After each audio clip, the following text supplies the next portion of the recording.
C'est politique, c'est-à-dire que nous, l'analyse qu'on fait, c'est que visiblement, il y a une partie de l'exécutif parisien, à savoir la tendance macroniste plus ou moins assumée, qui a décidé de faire un exemple, qui est appuyé dans ce sens-là de toute évidence.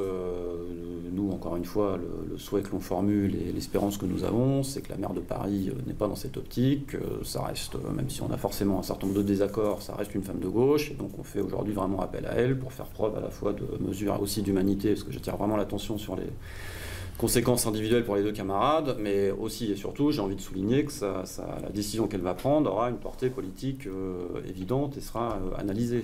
Voilà. Et donc nous, on souhaite vraiment mettre en lumière cet aspect-là, parce qu'aujourd'hui, le destin de nos deux camarades, il est entre ses mains. Donc il faut qu'elle choisisse entre la CGT et Macron, hein, c'est comme ça que ça se pose, mais c'est aujourd'hui dans ces termes-là que la question est posée, quoi.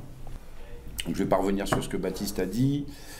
En tout cas, il est clair pour nous que dès le départ, c'est-à-dire que dès le 25 mai, les images diffusées dans les médias, etc., ont été largement colportées par le maire adjoint chargé de la propreté, donc Mao Péninou, par notre directeur de la direction de la propreté et de l'eau, et qui en ont fait véritablement... Enfin, ils s'en sont servis pour taper sur nos deux camarades, quoi, voilà. Nous, il ne nous échappe pas non plus que taper sur nos deux camarades, c'est-à-dire les exclure, vous les révoquer, hein, parce que pour nous c'est une révocation. Hein. Je ne sais pas si vous avez lu, mais pour Christian c'est 1000 euros bruts de retraite par mois, et pour Jean-Jacques c'est 700 euros. Donc derrière, on pense qu'il y a une volonté aussi de casser tous ceux qui luttent. C'est sûr que nous, une sanction pareille, on ne peut pas l'accepter. On ne peut pas l'accepter parce que déjà, on a réalisé que c'était une sanction à perpétuité. Pour ma part, 742 euros bruts, ça couvre même pas un loyer dans Paris.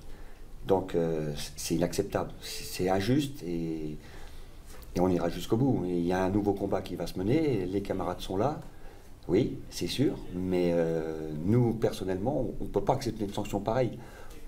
On parle, hein, tous les deux, Christian et moi, on est très, très amis depuis, et cette nuit, on ne dort pas, on s'est parlé. Une sanction pareille aurait mieux valu, à la limite, du pire qui nous tire comme des lapins rue de l'Opéra. Ouais, c'est la mise à mort du syndicat en général, principalement du syndicat FTDN2EA.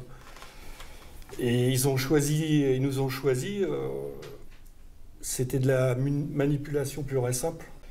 Et nous, on demande... Excusez-moi. Donc c'est une situation difficile.